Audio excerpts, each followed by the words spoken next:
கிடைக்காதா? கிடைக்கும். வா, மதிலை கெட்ட விடு அவரை.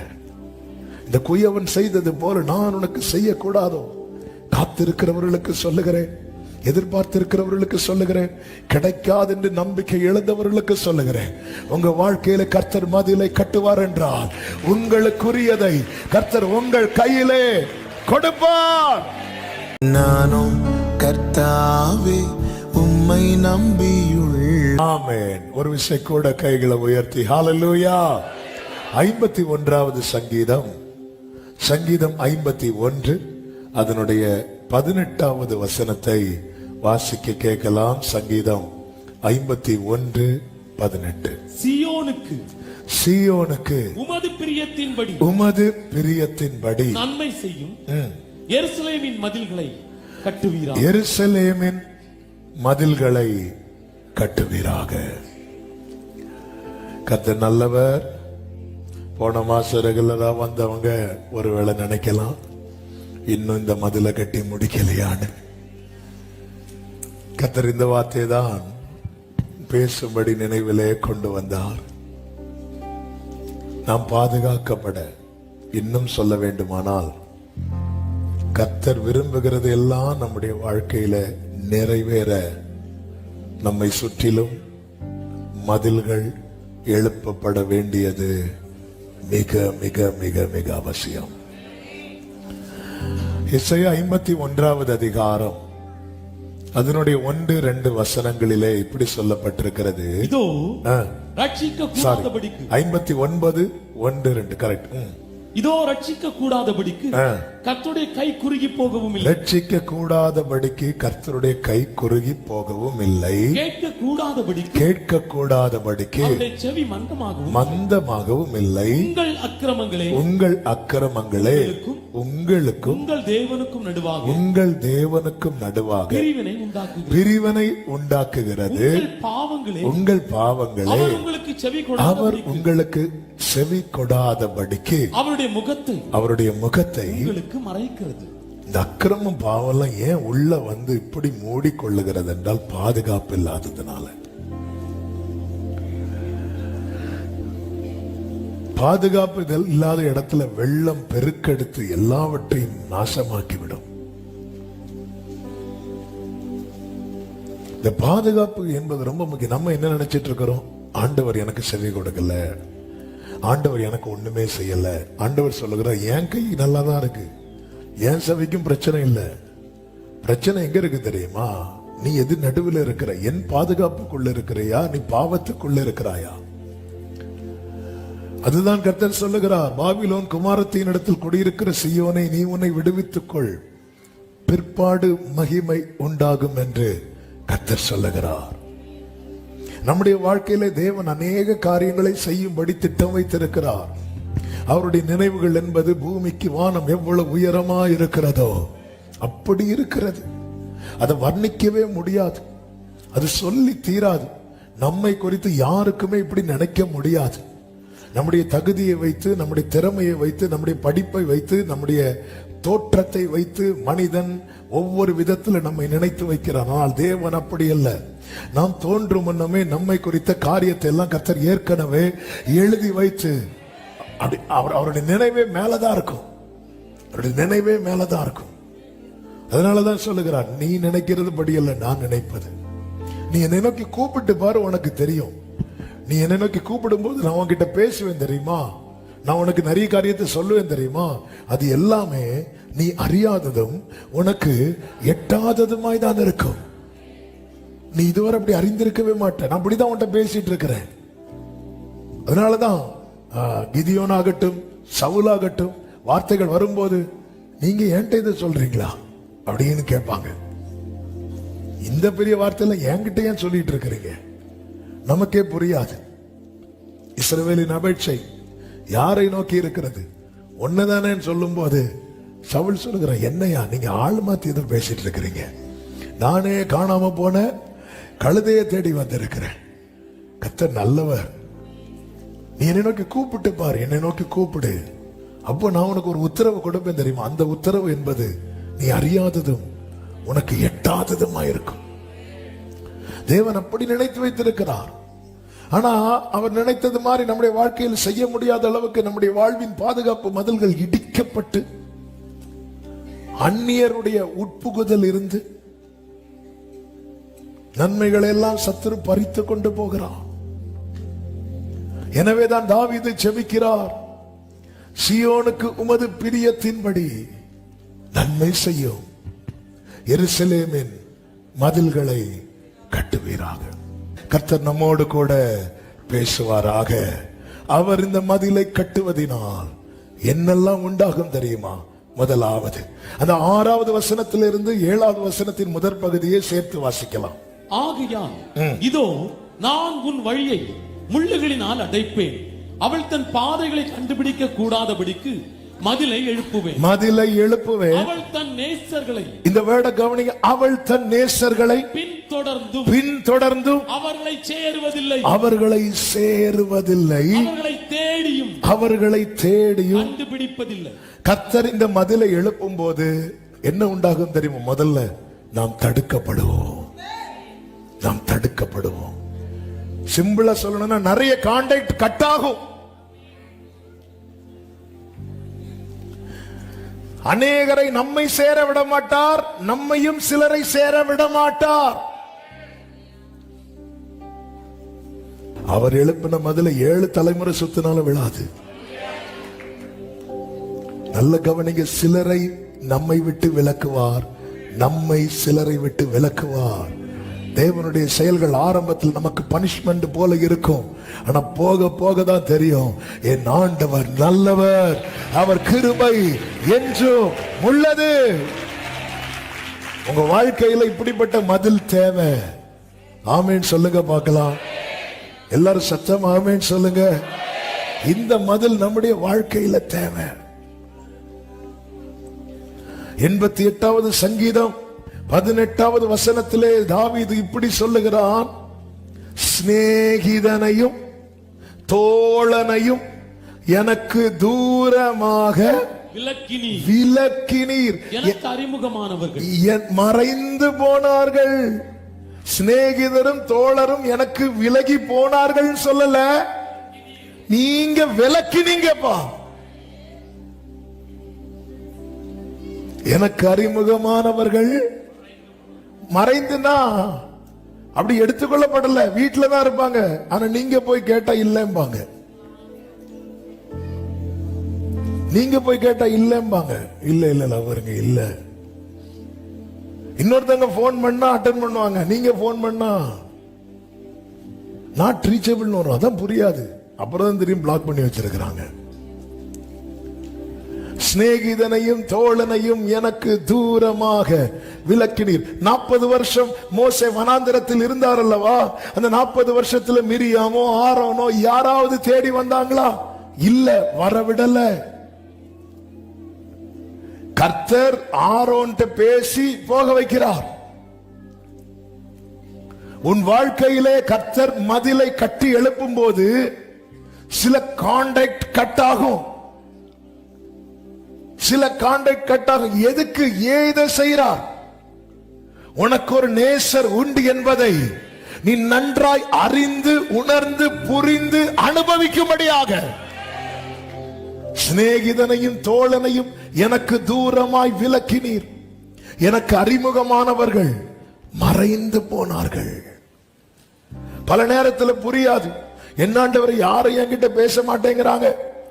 என்ன தகப்பனே, நேத்து வரை நல்லா இருந்தாங்க, என்ன சுத்தி எப்பவுமே 4 பேர் இருந்துட்டே இருந்தாங்க, அதுதான் உனக்கு பிரச்சனையா இருந்துச்சு.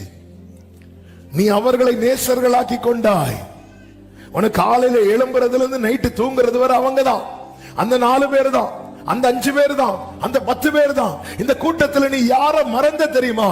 இப்படி ஒரு வாழ்வை தந்த அந்த மெய்யான நேசரை நீ மறந்து விட்டாய். ஹல்லேலூயா. ஆண்டவர் பார்த்தார், விட்டுற வேண்டியதானே, அவருக்கு வேற ஜனம் இல்லையா? அவரால் வேறொன்றை உருவாக்க முடியாதா? அப்படி விட மாட்டார். ஏனென்றால் அவர் கொடுத்த கிரயம் அதிகம். சாஸ்திரிகள் நட்சத்திரத்தை கண்டு இயேசுவை பணிந்து கொள்ள பெத்லகேமுக்கு வரும்போது அரண்மனைக்குள்ளே போய் ஏரோதின் இடத்துல விஷயத்தை சொல்லிட்டாங்க. விஷயத்தை சொல்லிட்டு திரும்பி வந்து இயேசுவை கண்டு பணிந்து கொண்டு திரும்பி போகும்போது கர்த்தர் மதிலை கட்டிட்டார். இயேசுவை விசிட் பண்றவங்களுக்கு மதில் உண்டு. மதில கட்டிட்டார், வான் பண்றார், போகாத, அவங்கிட்ட போகாத, ஏரோது கான்டாக்ட் உனக்கு வேண்டாம்.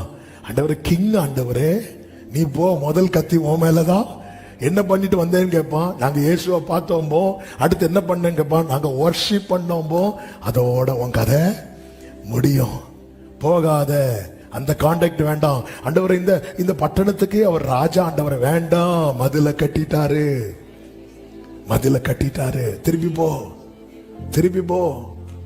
ஆமென். ஆண்டவர் சில மதிலை கட்ட விரும்புகிறார். ஹல்லேலூயா. உன்னுடைய ஆராதனை அர்த்தம் உள்ளதாக வேண்டுமானால், உன்னுடைய ஜீவியம் அர்த்தம் உள்ளதாக வேண்டுமானால், உன் வாழ்க்கையில கர்த்தர் சில மதிலை கட்ட விரும்புகிறார். இப்ப ஆண்டவர் கேட்கிறார், மதில் கட்டவான்னு கேட்கிறார். எத்தனை பேர் கட்டுங்கப்பான்னு சொல்றீங்க? ஆமென். சிலருக்கு பக்கு பக்குன்னு இருக்கு. ஹல்லேலூயா. ஆமென். ஹல்லேலூயா. நல்லா புரிஞ்சுக்கோங்க. ஏன் ஆண்டவர் இதை செய்யறார் தெரியுமா? கர்த்தர் தந்தத இன்னொரு ஆள் தந்ததா நம்ம சொல்லும் போது அந்த இடத்துல கர்த்தரால தாங்க முடியாது. எனவேதான் ஓசியா 2:12 சொல்லப்பட்டிருக்கிறது, என் நேசர்கள் எனக்கு கொடுத்த பணயம் என்று அவள் சொன்ன அவளுடைய திராட்சை செடிகளையும் அவளுடைய அத்தி மரங்களையும் நான் பாழாக்கி அவைகளை காடாய் போக பண்ணுவேன். பாத்தீங்களா? கர்த்தர் தந்தத இது இன்னார் தந்தது அன்னார் தந்ததுன்னு சொன்னா கர்த்தருடைய கை அதற்கு அகைன்ஸ்டா இருக்கும். ஏன் அநேகருக்கு ஆரம்பம் நன்றா இருந்து அதன் பிறகு சொல்லிக்க முடியாமல் போனதற்கு காரணம் என்ன தெரியுமா? ஆமென். அதாவது உதவும்படி நிறைய பேரை கர்த்தர் கொண்டு வருவாருங்க. அதிகாரிகளை கொண்டு வருவார், உயர் பதவியில. இதெல்லாம் கர்த்தருடைய செயல். அதான் கர்த்தருடைய செயலை பார்க்கணும். ஆண்டவரே, நீங்க தானப்பா ஃபேவர் பண்றீங்க. சிறைச்சாலை தலைவன் கண்களிலே யோசேப்புக்கு தயை கிடைக்க பண்ணினார். இது யார் செய்யறா? கர்த்தர் செய்யறார். போர்த்திபாரின் கண்ணில் யோசேப்புக்கு தயை கிடைக்க பண்ணினார். செய்யறது யாரு? கர்த்தர் செய்யறார். இந்த வெளிச்சம் இருந்ததுனாலதான் போர்த்திபாரின் மனைவி அழைத்த போது யோசேப்பு தட்டி விட்டுட்டு ஓடுனான். இல்ல, எனக்கு போர்த்திபாரால தான் எனக்கு இந்த மேன்மை கிடைச்சதுன்னு அவன் நினைச்சிருப்பான், அவன் அட்ஜஸ்ட் பண்ணிருப்பான். ரெண்டுக்கும் வித்தியாசம் தெரியுதா? இதுதான். இந்த வீட்டுல என்ன மேனேஜரா வச்சது யாரு அப்படின்னா போர்த்திபாரின் வீட்டுல. அப்ப ஓனர் யாரு? போர்த்திபார் தான். ஆனா இந்த வீட்டுல நான் உயர்த்தப்பட்டதுக்கு காரணமா இருந்தது இந்த போர்த்திபாரோ போர்த்திபாரின் மனைவியோ அல்ல, கர்த்தர். இந்த வெளிச்சம் அவனுக்கு இருந்ததுனாலதான் போர்த்திபாரின் மனைவி அவனை தப்பு பண்ண அழைத்த போது அவன் தட்டி விட்டு ஓடினான். இல்ல, இவரால தான். ஒருவேளை நான் ஓகே சொல்லலைன்னா நாளைக்கு எனக்கு வேலை போயிருமே அப்படி மட்டும் அவன் நினைச்சிருப்பான் வைங்களேன். இன்னைக்கு இப்படிதான் அநேக காரியத்தில் அநேகர் அட்ஜஸ்ட் பண்ணி நேசரை மறந்து விலகி போய் தங்கள் வாழ்க்கையை பாழாக்கி கொண்டிருக்கிறார்கள். ஆவியானவர் சபைகளுக்கு சொல்லுகிறதை காதுள்ளவன் கேட்க கடவன். அது இப்படி பண்ணாதான் முதலாளிக்கு பிடிக்கும், அது இப்படி பண்ணாதான் மேனேஜருக்கு பிடிக்கும், அது அப்படி பண்ணாதான் பிடிக்கும். நல்ல புரிந்து கொள்ளுங்கள், எல்லா அதிகாரங்களுக்கும் மேலானவரை தான் நாம் ஆராதித்துக் கொண்டிருக்கிறோம். ஒருவரை பிரியப்படுத்த நீ ஒன்றை செய்யும் போது அந்த செயல் உன் நேசரை துக்கப்படுத்துமானால் அந்த செயலினால் உனக்கு ஆசீர்வாதம் வராது, அந்த செயலினால் உனக்கு ஆபத்து தான் வரும். ஆமென். யார் இல்ல, மோர்தேக்காய் பாருங்க, உலக பிரகாரமா பார்த்தா ஆமான் எங்க, மோர்தேக்காய் எங்க? எல்லாரும் ஆமான வணங்கும் போது பாரு, நான் வேணா எழுப்பி நிக்கிறேன், வணங்க மாட்டேன். மோர்தேக்காய் வணங்க மாட்டான். வர்ஷிப் அது ஆண்டவருக்கு தான். அது யாராக இருந்தாலும் சரி. ஆரம்பத்தில் ஸ்ட்ரகிள் பண்ண ரொம்ப கஷ்டப்பட்டான். ஆனா பின் நாட்களில் மாமான் கையில் இருந்த ராஜாவின் மோதிரம் இப்ப மோர்தேக்காயின் கையில கொடுக்கப்படுகிறது. என் ஆண்டவர் எல்லாவற்றையும் பார்த்துவிட்டு சும்மா இருக்கிறவர் அல்ல. அதனாலதான் ஆண்டவர் மதிலை கட்டுவேன் என்கிறார். நம்முடைய வாழ்க்கையில் ஆண்டவரே, நேசரை தேடுவதற்கு பதிலாக நான் நேசர்களை தேட ஆரம்பிக்கிறேன் என்றால் என்னுடைய ஜெபம் எதுவா இருக்க வேண்டும் தெரியுமா? ஆண்டவரே, மதிலை கட்டுங்கப்பா. நீர் நியமித்த பாதையில் நடக்காமல் நான் ஒரு பாதையை தெரிந்தெடுத்து பயணிப்பேன் என்றால் ஆண்டவர் நீர் மதிலை கட்டுவீராக. அதாவது சில பாதையில மதிலை கட்டுகிறார், சில பாதையில என்ன கட்டின வைக்கிறாரா? முள்ளுகளால். ஏன்னா அவருக்கு தெரியும் இவன் எந்த மதிலையும் எத்தி சாடக்கூடியவன். இந்த ஆளு யாரு? மதில் மதில் மதில் தாண்டுறவன், மதில் சாடுகிறவன். அவன் சில சின்ன வயசுல எக்ஸ்பர்ட்டா இருப்பாங்க, வீட்டுக்குள்ள அடைச்சு வைக்க மாதிரி இருக்கும், ஆளை காணாது. அதனால பார்த்தா நீ ரொம்ப கொதிப்பிய, என்ன ஆண்டவர் அங்க வச்சிருக்கிறீங்க? முள்ளு. வா வா ஆண்டவரே, நான் இப்போ சாடுவேன். சாடு சாடு சாடுவோம். அடுத்த ஃப்ரைடே ஃபாஸ்டிங் பிரேயர் ரிக்வெஸ்ட் வந்திருக்கும். ஒருவர் மதில் சாடி முள்ளுகளுக்குள் விழுந்து எல்லாரும் ஜெபம் பண்ணுவோம். அதனாலதான் சில பாதைகளை அவர் முள்ளுகளால் அங்க போகவே முடியாது. இப்போ இப்படி அடைச்சிட்டு இப்போ எனக்கு முன்னாடி எந்த பாதை தான் இருக்கு தெரியுமா? அவர் நியமித்த பாதை. என் ஜனமாகிய குமாரத்தியை நான் வேறு எந்த பிரகாரம் நடத்துவேன் என்று கர்த்தர் கேட்கிறார். தேவனால் நாம் தடுக்கப்படுகிறோம் என்றால் நம்ம சேஃப் சோனுக்குள்ள இருக்கிறோம் அர்த்தம். நான் எங்க போனாலும் என்ன கர்த்தர் தடுக்கவே இல்லைன்னா என் வாழ்வின் மதில் இடிந்து விட்டது என்று அர்த்தம்.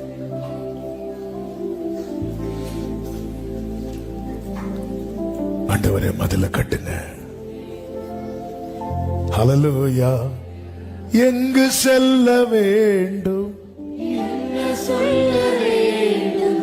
வழி நடத்தும்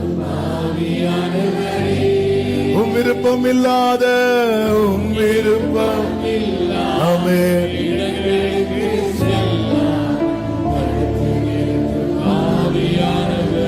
எசேக்கியேல் இடத்திலே கர்த்தர் பேசுகிறார். எசேக்கியேலை காலுண்டி நிற்க வைத்து வார்த்தையினால் அவன் குடலை நிரப்ப வைத்து அவன் மேல் இருக்கிற அழைப்பு, அவனுக்கு கர்த்தர் கொடுத்த எல்லாவற்றையும் தெரியப்படுத்தி விட்டு இப்பொழுது கர்த்தர் சொல்லுகிறார். எசேக்கியேல் 3வது அதிகாரம் அதனுடைய 25வது வசனத்திலே, இதோ மனுபுத்திரனே, உன் மேல் கயிறுகளை போட்டு அவைகளால் உன்னை கட்ட போகிறார்கள். ஆகையால் நீ அவர்களுக்குள்ளே போக வேண்டாம். வாட் இஸ் நெக்ஸ்ட் என்பது நமக்கு தெரியாது, ஆனால் அவருக்கு தெரியும். அப்ப இங்க எசேக்கியேலுக்கு கர்த்தர் என்ன செய்கிறார் என்றால் மதிலை கட்டுகிறார். அவன் தடுக்கப்படுகிறான். மனுபுத்திரனே, அவன் என்ன பிளான் வச்சிருக்கிறாங்க தெரியுமா? உன் மேல கயிறை போட்டு அவைகளால் உன்னை கட்ட போகிறார்கள். ஆகையால் நீ அவர்களுக்குள்ளே போக வேண்டாம். அடுத்த வசனத்தை வாசியுங்கள். வாசிங்க. எசேக்கியேல் 3:26. நான் உன் நாவை உன் மேல் வாயோட ஒட்டி கொள்ள பண்ணுவேன். இதுவும் மதில் தான். நீ அவர்களை கடிந்து கொள்ளுகிற மனுஷனா இராமல் ஊமையனா இருப்பார். அவர் மதில்னா அப்படி நாளைக்கு செங்கல்லாம் வீட்டுக்கு முன்னாடி இருந்து இறங்கல, அடைச்சிருவாரு. சில இடத்துல என்ன பேச விடாம பண்றாருன்னா, என் பக்கம் நியாயம் இருந்தா நான் என் வாய் அடைக்கப்படுதுன்னா கர்த்தர் எனக்கு மதில கட்டி இருக்கிறார் அர்த்தம். ஹல்லேலூயா. நீ அவர்களை கடிந்து கொள்ளுகிற மனுஷனாயிராமல் ஊமையனாயிருப்பாய். அவர்கள் கலக விட்டார். 27வது வசனம். நான் உன்னோட பேசும்போது வாயை திறப்பேன், உன் வாயை திறப்பேன். அப்பொழுது கர்த்தராகிய ஆண்டவர் இன்னதை உரைத்தார் என்று அவர்களோட சொல்வாய். கேட்கிறவன் கேட்கட்டும், கேளாதவன் கேளாதிருக்கட்டும். அவர்கள் கலக விட்டார். முந்தின வசனத்தில் என்ன சொல்லப்பட்டிருக்கிறது? அவர்கள். நீ சும்மா இருந்தாலும் அவங்க யாருதான்? கலக விட்டார். நீ பேசினாலும் அவங்க யாருதான்? அப்ப அவங்கள மாத்தவே முடியாது. நீ மாறு. நம்ம என்ன நினைக்கிறது தெரியுமா? 4 வார்த்தை பேசினா ஒண்ணு இல்ல, கலக வீட்டார் தான். அவங்களெல்லாம் மாத்த முடியாது. அப்ப நாம தான் மாறணும். என்ன மாறணும்? ஆண்டவரே பேசவா? ஆண்டவரே நான் சும்மாவே இருக்கேன், பேசு. உன் நாவை மேல் வாயோட ஒட்டிக்கொள்ள பண்ணுவேன். அதுதான் தாவீது ஜெபிக்கிறான், என் வாய்க்கு காவல் வையும்.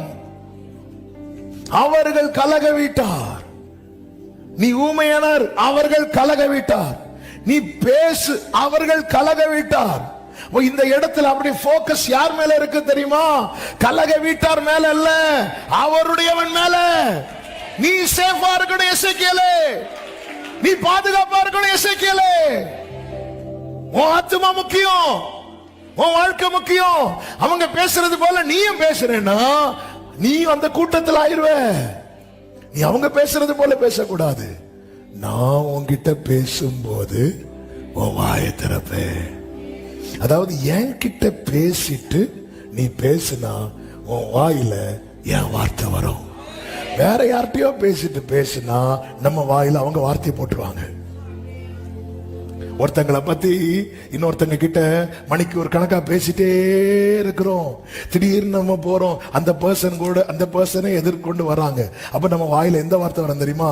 அந்த ஆள்கிட்ட பேசிட்டு இருந்தோம்ல, அந்த ஆள் சொல்லிட்டே இருப்பாங்க, அவங்க இப்படி பண்ணாங்க, இவங்க இப்படி பண்ணாங்க, அவங்க அப்படி சொன்னாங்க, அது நம்ம கேட்டுட்டே இருப்போம். ஆமேன் ஆமேன் ஆமேன் கேட்டுட்டே இருக்கும்போது அந்த ஆள் வரும்போது, உங்களை பத்தி எனக்கு தெரியாதா, நீங்க இப்படி பண்ணவங்க தானே, நீங்க இப்படி செஞ்சவங்க தானே. போட்டது யாரு? ஆனா அவர்கிட்ட பேசிட்டு இருக்கும் போது அவர் வார்த்தையை போட்டுட்டே இருப்பார். அந்த பர்சன் எதிராக வந்தாலும், ஹல்லேலூயா, உங்களை சபிக்கிறவர்களை நீங்கள் ஆசீர்வதியுங்கள். தேவ பிள்ளையே, நமக்கு மதில் ரொம்ப முக்கியம். மதில் ரொம்ப முக்கியம். இயேசு கிறிஸ்து நேற்று இரவு சாட்டர்டே வர்ஷிப்ல இயேசு கிறிஸ்துவுக்கு மேல் அநேக குற்றச்சாட்டுகளை வைத்தார்கள். அவரோ பேசாம நிற்கிறார். அவர்கிட்ட பதில் இல்லாததுனால அல்ல, இங்க நான் பேச வேண்டாம். அப்பா சிக்னல் கொடுத்திருப்பா, நீ சும்மா இரு, நீ சும்மா இரு. ஒரு குற்றம் செய்யாதவர் மேலேயே அநேக குற்றச்சாட்டுகளை சூழ்ந்திருக்கிறவர்கள் வைப்பார்கள் என்றால் நாம் எல்லாம் எம்மாத்திரம். மதில். அதனாலதான் ஆண்டவர் சிலரை நம்மை விட்டு செப்பரேட் பண்ணுவார், நம்மை சிலரை விட்டு செப்பரேட் பண்ணுவார். இது கொஞ்சம் பெயின்ஃபுல்லா தான் இருக்கும். பட் இந்த மதில் நமக்கு அவசியம். இரண்டாவதாக, இந்த மதில் கட்டப்படுவதனால் உண்டாகிற அடுத்த மேன்மை என்ன தெரியுமா? அதே ஓசியா 2வது அதிகாரத்தின் 7வது வசனத்தை வாசியுங்கள். அப்பொழுது அவள், நான் என் முந்தின புருஷனிடத்துக்கு திரும்பி போவேன். நான் என் முந்தின 2வது பகுதி, நான் என் முந்தின புருஷனிடத்துக்கு திரும்பி போவேன். இப்பொழுது இருக்கிறதை பார்க்கலாம். அப்பொழுது எனக்கு நன்மையா இருந்தது என்பார். மதில் கட்டப்படும் போது அடுத்து என்ன உண்டாகும் தெரியுமா? நேசரை குறித்த மேன்மையான நினைவுகள் உண்டாகும். அதுவரைக்கும் அவளுக்கு யார மறந்துட்டா தெரியுமா? இயேசுவை மறந்துட்டா. சபை யார மறந்துட்டு தெரியுமா? இயேசுவை மறந்துட்டு. நாங்க சண்டே ஸ்கூல் படிக்கும் போது சண்டே ஸ்கூல் ஆனிவர்சரிக்கு ஒரு ஸ்கிட் பண்ணோம். அந்த ஸ்கிட்ல என்ன எப்படின்னா, வீட்டுல இருக்கிற பெரியவருக்கு பர்த்டே, தாத்தாவுக்கு பர்த்டே, பிள்ளைங்க பேர பிள்ளைங்க எல்லாரும் வெளியூர்ல இருந்து வர்றது மாதிரி ஸ்கிட்டு. அந்த ஸ்கிட்ல வந்து அப்படி இப்படி எல்லாம் பண்ணிட்டு கடைசியில ஓகே கேக் கட் பண்ணலாம்னு சொல்லிட்டு கேக் எல்லாம் எடுத்து வச்சு ஹாப்பி பர்த்டே பாடலான் இருக்கும் போதுதான் ஒரு பேர பிள்ளை சொல்றான், தாத்தா எங்க? கொண்டாட்டத்துல எல்லாம் வச்சுட்டு எதை மறந்துட்டோம் தெரியுமா? தாத்தாவை. எதுக்கு அது ஸ்கிட் மாட்டோம்னா, கிறிஸ்துமஸ்ங்கிற பேர்ல என்னெல்லாமோ செய்யறோம், ஆனா உண்மையில யார மறந்துட்டோம்? கிறிஸ்துமஸ்ல இருக்கிற கிரைஸ்ட மறந்துட்டோம். பாருங்க, சாத்தானுடைய தந்திரத்தை பாத்தீங்களா? அதுல இருக்கிற கிறிஸ்துமஸ்ல இருக்கிற கிரைஸ்ட தூக்கிட்டு அதுல எக்ஸ்ன்னு வேற போட்டு, என்ன மஸ், இதான் உலகம். இதே போலதான் நன்மைகள் வர வர வர, எல்லை பெருக பெருக பெருக, ஆசீர்வாதங்கள் கொட்ட கொட்ட கொட்ட காரணமானவரை மறந்துட்டோம். இவள் அப்படி மறந்துட்டா. ஆனா மதில் கட்டப்பட்டு இப்போ ரீச் பண்ண, மற்றவர்களை ரீச் பண்ண முடியாம இருக்கும் போது இவ யார நினைக்கிறா தெரியுமா? என்னுடைய ஆரம்பத்துல என் கூட ஒருத்தர் இருந்தா, தோளில் இருந்து உயர்த்தினீர், தூக்கி என்னை நிறுத்தினீர், துதித்து பாட வைத்தீர். அல்லேலூயா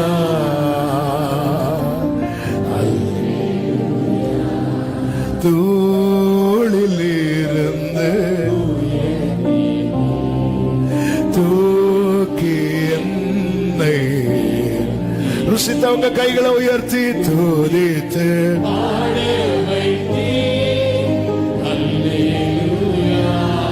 ஆமென்.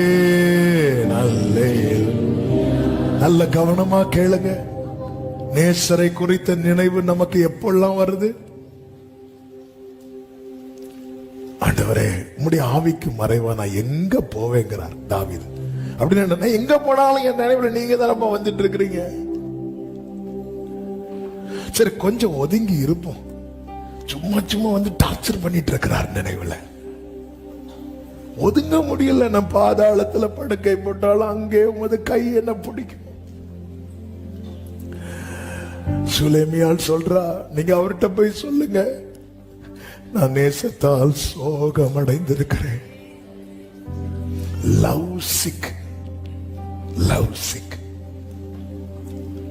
இயேசுவின் மேல இருக்கிற அன்புனால சிக்கா இருக்கிறோமா? நமக்கு சிக்கானாலதான் எல்லா லவ்வும் வருது. ஆண்டவரே என்னை மட்டும் எழுப்பி விடுவீர்னா நான் அப்படி செய்வேன். வேண்டாம் கடை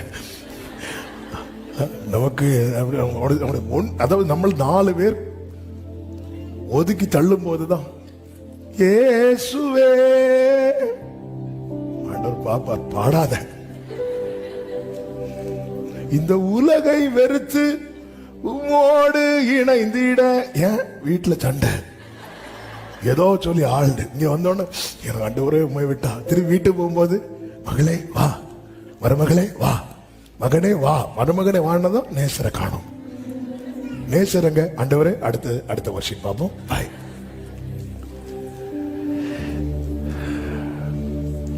நான் என் முந்தின புருஷனிடத்துக்கு திரும்பி போவேன். இப்பொழுது இருக்கிறதை பார்க்கிலும் அப்பொழுது எனக்கு நன்மை. அது எவ்வளவு பாக்கியம் இயேசுவோடு. அன்னைக்கு நமக்கு ஒண்ணுமே கிடையாது, எதுவுமே இல்லை. அவருடைய பிரசன்னத்துல வந்து இருக்கும்போது எல்லாம் இருக்கிறவர்களை விட ஒரு நிறைவு நம்ம இருதயத்தில் இருந்தது. எல்லாம் இருக்கிறவர்களை விட ஒரு நிறைவு நம்ம இருதயத்தில் இருந்தது. இன்னைக்கு எல்லாம் வந்ததுக்கு அப்புறம் நேசரை மறந்து நேசர்களுக்கு பின்னாக இன்னைக்கு அன்னைக்கு ஆண்டவர் கர்த்தருடைய ஆலயத்துக்கு போவோம் வாருங்கள் என்று சொல்லும் போதே நமக்கு அவ்வளவு ஹாப்பியா இருந்துச்சு. இப்போ சண்டே சர்ச்சுக்கு போய் ஆகணும் இல்லைன்னா எத்தனை பேர் ஹாப்பியா கை தூக்க வேண்டாம், மகிழ்ச்சியா இன்னைக்கு ஆண்டவர் சமூகத்தில் வந்திருக்கிறோம். வரணுமேனு வந்தவங்க எத்தனை பேர் அவன் நினைக்கிறான். அதுதான் தாவீது சொல்லுகிறான், பூர்வ நாட்களை நினைக்கிறேன், உம்முடைய அதிசயங்களை தியானிக்கிறேன். அந்த பூர்வ நாட்களை நினைக்கிறேன். எது தாவீது? அந்த காட்டுல இருந்ததா? ஆமா ஆமா.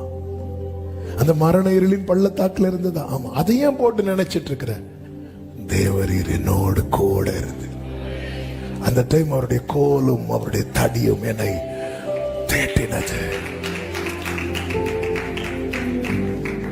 என் வாழ்க்கையில இயேசுவை குறித்த நினைவு இல்லைன்னா என் வாழ்க்கையில மதில் இல்லை என்று அர்த்தம். அந்த மதில் கட்டப்படுமானால் அவரை பத்தி தான். அவர் மட்டும் இருந்திருந்தா இரவெல்லாம் பகலெல்லாம் இதயம்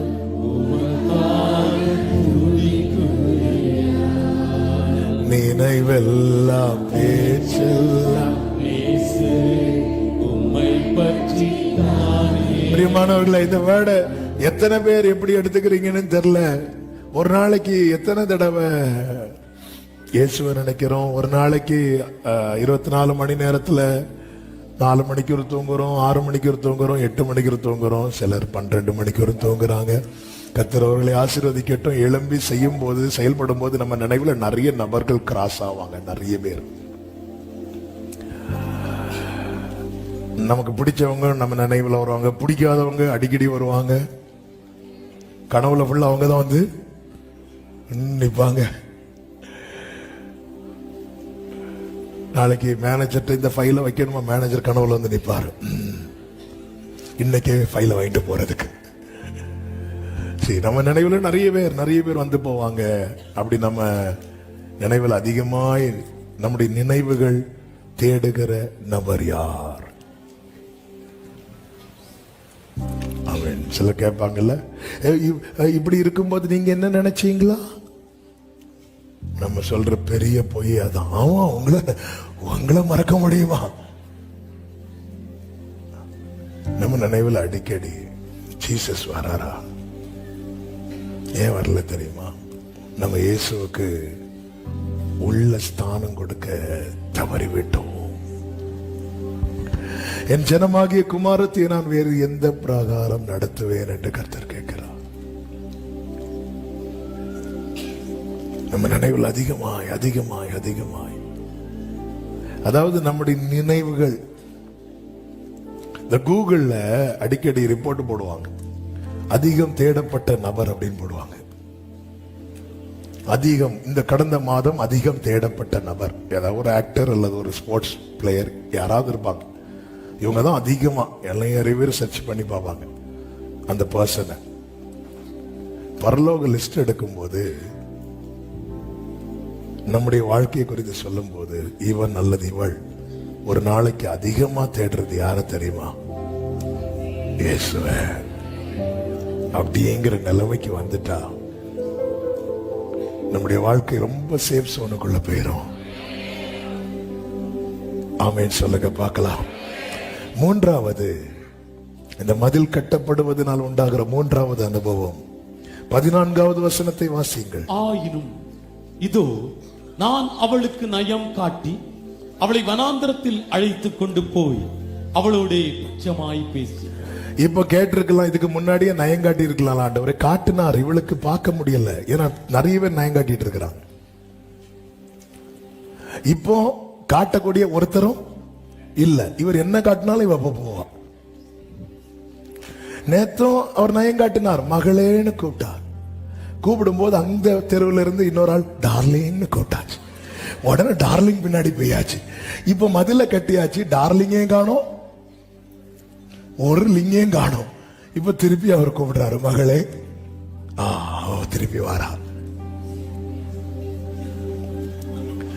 உண்மையிலே அவர் பயங்காட்டி கூப்பிட்டு இருக்கலாம், ஒழுங்கு மரியாதை வந்துரு, இல்ல பயங்காட்டி கூப்பிட்டுருக்கலாம். இல்ல, நயங்காட்டி தான் கூப்பிட்டார்.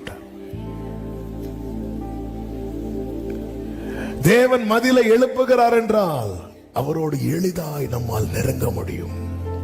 அவரண்டை நெருங்கும் அனுபவம் உண்டாகும். என்னால தேவனிடத்துல நெருங்க முடியலன்னா என் வாழ்க்கையில மதில் அவசியமா எழுப்பப்பட வேண்டியது இருக்கிறது.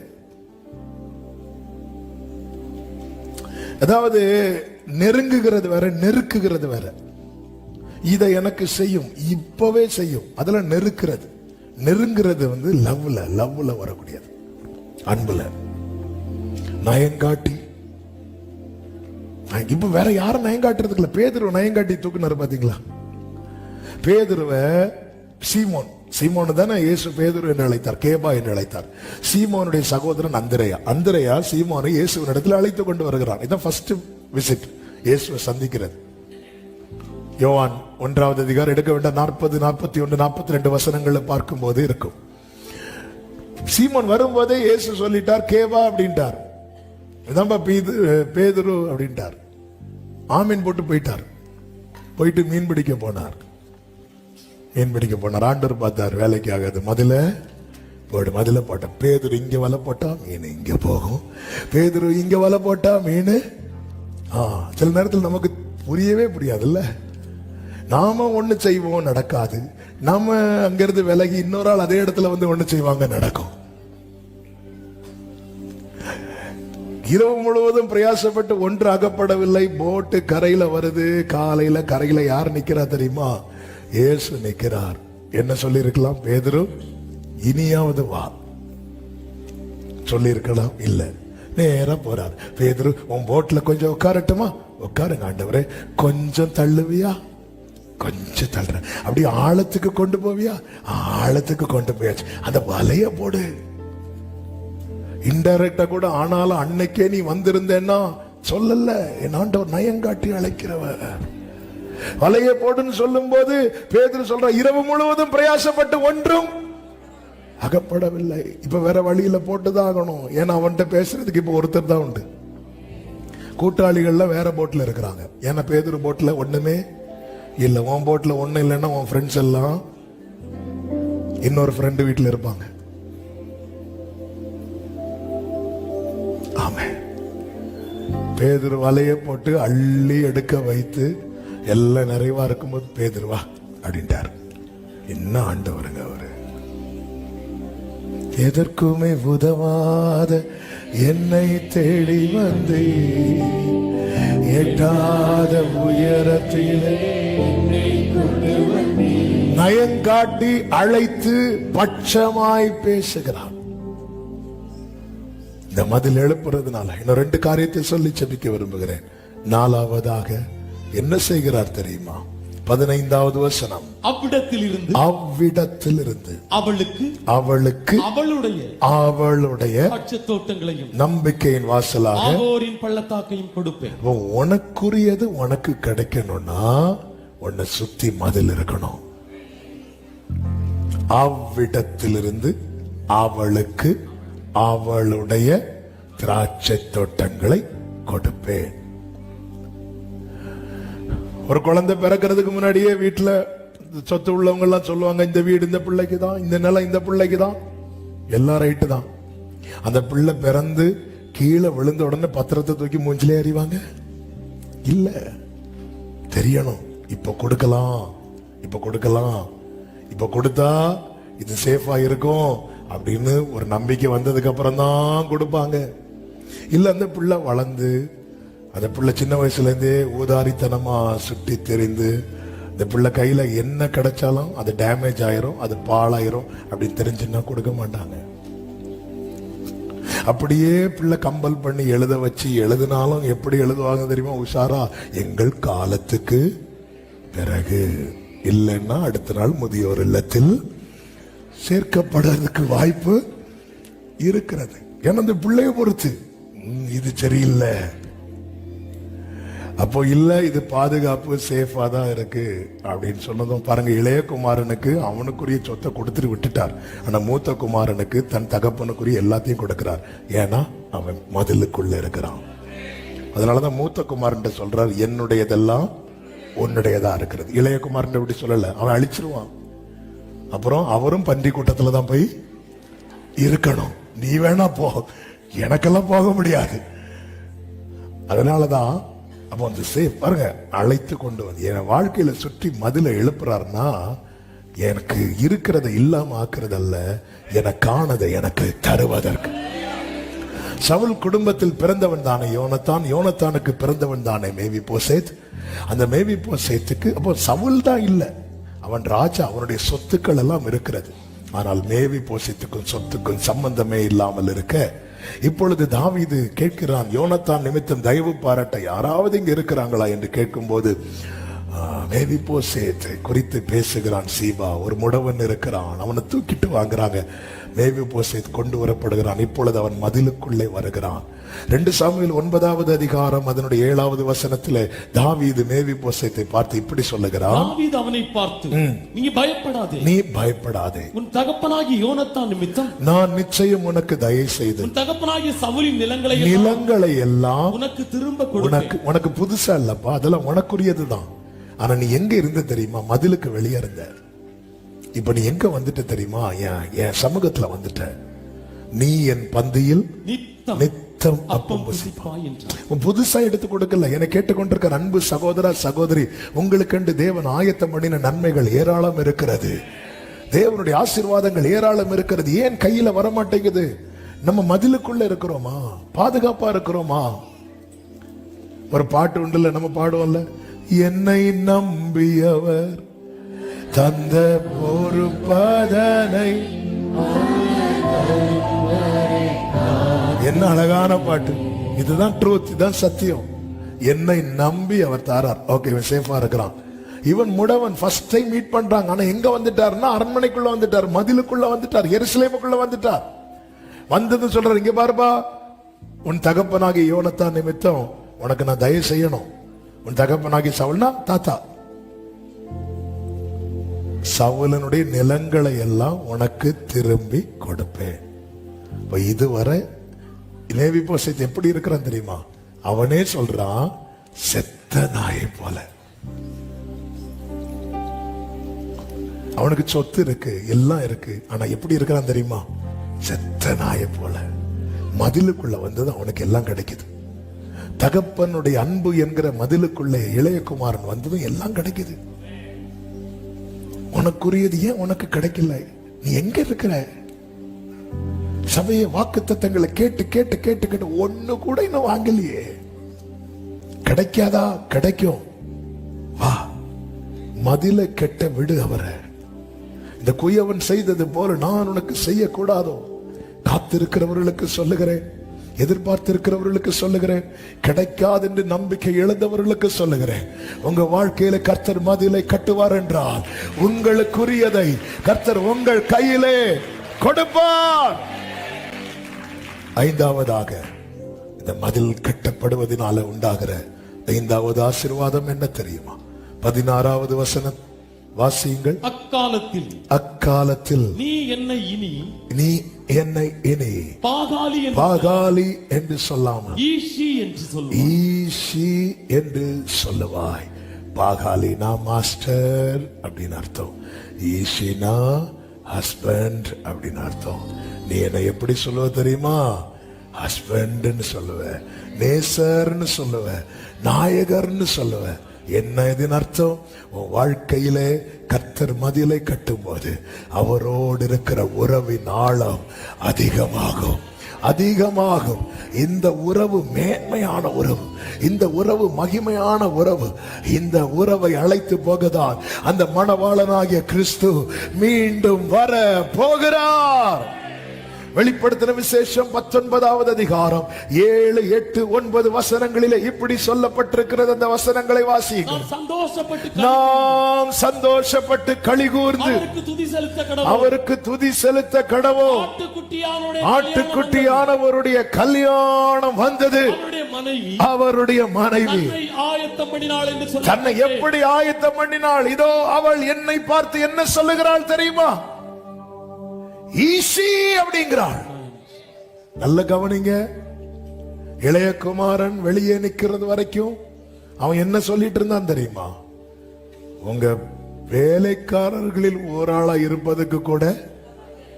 அப்ப அவன் யாராதான் மைண்ட்ல செட் பண்ணிட்டு வாரான்? வேலைக்காரனா. ஏன்? வெளியே இருக்கிறான். பிள்ளைதான். பிள்ளையா இருந்தாலும் நீ பாவத்துல இருக்கிறது வரைக்கும் ஒன்னால அப்படி நினைக்க கூட முடியாது. இதுதான் ட்ரூத். சும்மா கூட்டத்துல நம்ம நேசர் மணவாளன் சொல்லுவோம். மனதார அப்படி சொல்லணும்னா அதுக்கு ஆழமான உறவு வேணும், ஆழமான உறவு வேணும். எத்தனை குடும்பங்களில் பெயரளவுல மட்டும் உறவுகள் இருக்கு. பெயரளவுல பேருக்கு ஒரு ஹஸ்பண்ட், பேருக்கு ஒரு மனைவி, பேருக்கு எல்லாம் பேருக்கு. ஏன்னா ஆழமான அந்த உறவு இல்ல. அவருடையவன் அவருடையவள் என்று சொல்லிக் கொள்ளுகிறோம், ஆனா ஆழமான உறவு இல்ல. ஏன்னா நமக்கு மனசுல பல நேசர்கள் ஓடிக்கொண்டிருக்கிறார்கள் அல்லவா? ஆண்டவர் அடைக்கிறார். நான் காட்டி இழுத்து கொண்டு வந்து பட்சமாய் பேசி அவ்விடத்தில் அவளுக்குரியதை கொடுக்கும் போதுதான் அந்த ரியல் லவ், அந்த மெய்யான தெய்வீக அன்பை இவ பாக்குறா. பார்த்ததும் சொல்றா, மை ஹஸ்பண்ட் அப்படிங்கிறா. வேதம் சொல்லுகிறது அதே 2:17 பாகால்களுடைய நாமங்களை அவள் வாயிலிருந்து அற்று போக பண்ணுவேன்.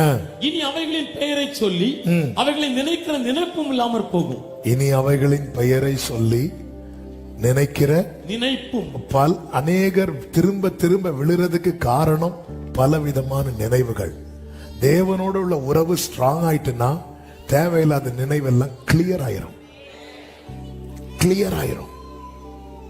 ஆண்டவர் சொல்லுகிறார் 19-20 வசனங்கள், நித்திய விவாகத்துக்கென்று நித்திய விவாகத்துக்கென்று உன்னை எனக்கு உன்னை எனக்கு நியமித்துக் நியமித்துக் கொள்வேன். நீதியும் நீதியும் நியாயமும் நியாயமும் கிருபையும் உருக்க இரக்கமுமாய் உன்னை எனக்கு நியமித்துக் கொள்வேன். கைகளை உயர்த்தி ஆமேன் சொல்லுங்க பார்க்கலாம்.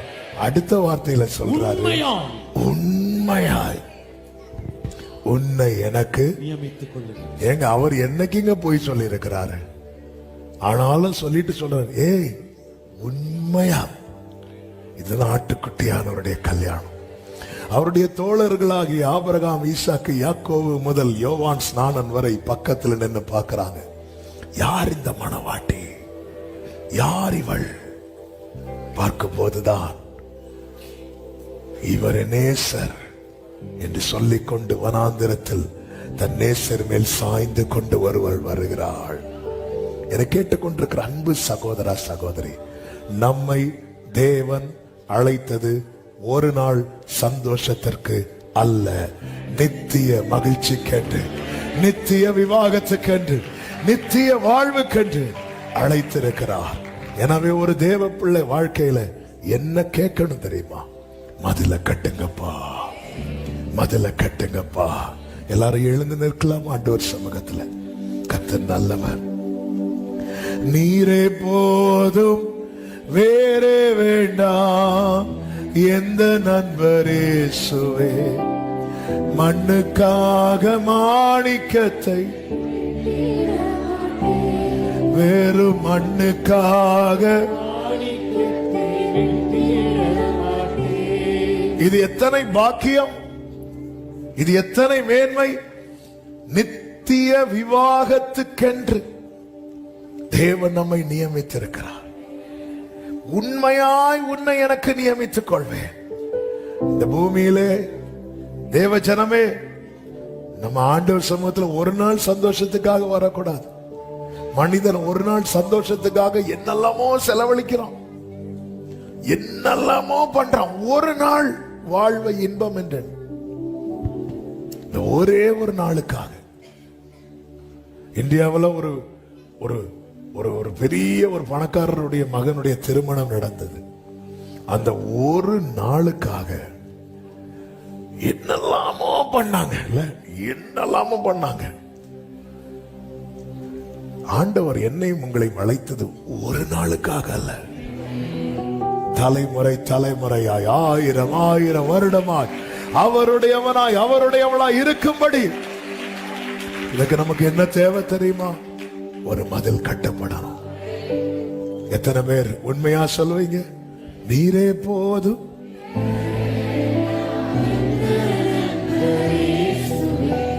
மண்ணுக்காக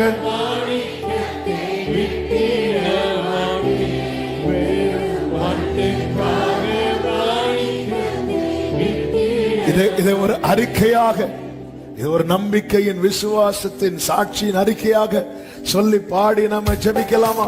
எல்லாரும் கைகளை தட்டி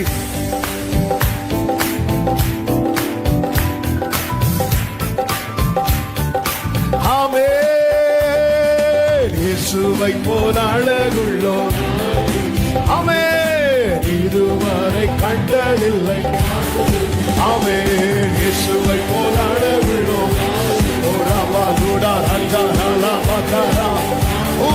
உள்ளவரே நீரை போதும் வேறே வேண்டாம். ஆமென், மண்ணுக்காக மாணிக்கத்தை விட்டிட மாட்டேன், மண்ணுக்காக மாணிக்கத்தை. பூரண அளவுள்ளவர் நீரை போதும் வேறே வேண்டாம். ரபலமதுட ரபலமா சந்தரம கரமா ரீமமமரோ லரியாந்தனரே ரீடா ஹந்த ரகலரே ரீமமமரா சேமமமதுட லரியாந்தரா. எருசலேமின் மதில்களை கட்டுவீராக, எருசலேமின் மதில்களை கட்டுவீராக. ஓ எருசலேமின் மதில்களை கட்டுவீராக.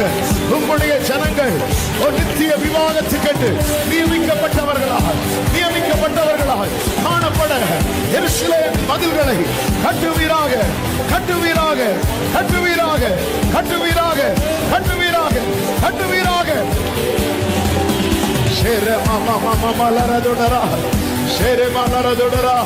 உண்மையாய் நியமித்துக் கொள்வேன், எனக்கென்று நியமித்துக் கொள்வேன், நித்திய விவாகத்தை கண்டு நியமித்துக் கொள்வேன் என்று கர்த்தர் சொல்லுகிறார். சபையை ஆர்ப்பரி. ஆமென், ஆமென். தினந்தோறும் உம்மில் உள்ள 2 கைகளை உயர்த்தி கண்களை எடுத்து நேசரேனி ஓ தினந்தோறும்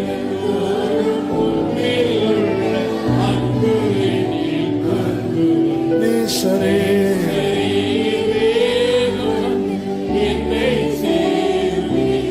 அவர் வரும் நாளினில்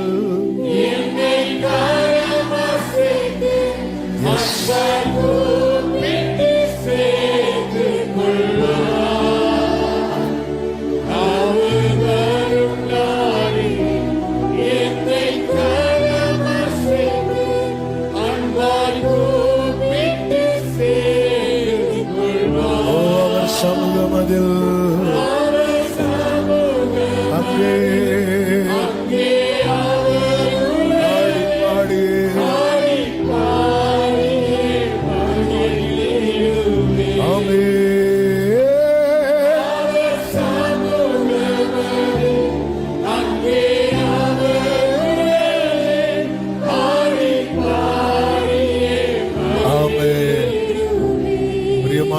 ஆண்டவர் எதை செய்தாலும் நம்முடைய நாளைக்காக தான் செய்கிறார். நம்முடைய நாளை குறித்து அக்கறை உள்ளவர். எனவே ஒரு தேவ பிள்ளை எப்பொழுதுமே ஆண்டவர்கிட்ட கேட்கணும், எப்போது உம்மோடு வைத்துக் கொள்ள ஆண்டவரே நீர் மதில்களை கட்டுவீராக.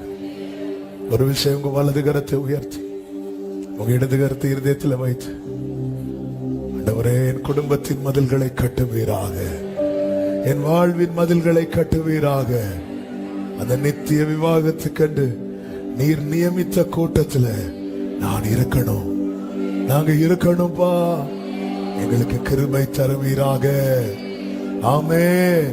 பரிசுத்த பிதாவே, நன்றியோடு துதிக்கிறோம். உங்க சமூகத்துல கிருபையா எங்களை கொண்டு வந்து பாட, துதிக்க, ஆராதிக்க, செபிக்க வைத்த அன்புக்காக நன்றி. எங்களோடு பேசினீர். S Lord. எங்கள் வாழ்வின் மதில்களை கட்டி எங்களை உம்முடையவர்களாகவே நிலை நிறுத்துவீராக. ஒவ்வொருவருக்கும் அப்படியே செய்து ஆண்டவர் இவர்களுக்குரிய நன்மை அவர்கள் பெற்றுக்கொண்டு உமக்கென்று வாழ கர்த்தர் அனுக்கிரகம் செய்யும். ஒவ்வொருவரை கண்மணி போல காத்துக்கொள்ளும், போக்கில வரத்தில் காத்துக்கொள்ளும், எல்லா தீங்குக்கும் பொல்லாப்புக்கு விலக்கி மறைத்து காத்துக்கொள்ளும். இந்த இயற்கை மாற்றத்தினால் அநேகர் பலவீனத்தோடு இருக்கிறார்கள். ஒவ்வொருவருக்கும் இறங்கி பரிபூர்ண விடுதலையை, சுகத்தை, பலத்தை, கிருபைகளை கொடுத்து கர்த்தர் காப்பீராக. ஒரு சேதமும் தீங்கும் அணுகாதபடி காப்பீராக. தேவ சமாதான கிருபை சூழ்ந்து கொள்ளட்டும். சமாதானத்தோடு அனுப்பி சாட்சியாய் கொண்டு வாரும். எல்லா மகிமை, கனம், துதி, ஸ்தோத்திரங்கள் அனைத்தும் ஒருவருக்கே செலுத்துகிறோம். இரட்சகர் இயேசு கிறிஸ்துவின் நாமத்தில் பிதாவே, ஆமென். என் ஆத்துமாவே கர்த்தரை ஸ்தோத்திரி, என் முழு உள்ளமே அவருடைய பரிசுத்த நாமத்தை ஸ்தோத்திரி. என் ஆத்துமாவே கர்த்தரை ஸ்தோத்திரி, கர்த்தர் செய்த சகல உபகாரங்களை மறவாதே. ஆம். நம்முடைய கர்த்தராகிய இயேசு கிறிஸ்துவின் கிருபையும், பிதாவாகிய தேவனுடைய அன்பும், பரிசுத்த ஆவியானவருடைய ஐக்கியமும், சிநேகமும், பாதுகாவலும் நம் அனைவரோடும், எல்லா பரிசுத்தவான்களோடு கூட கர்த்தருடைய வருகை மட்டும் தங்கியிருப்பதாக. ஆமென். ஹல்லேலூயா. God bless you. கர்த்தர் உங்களை ஆசீர்வதிப்பாராக. ஆமென்.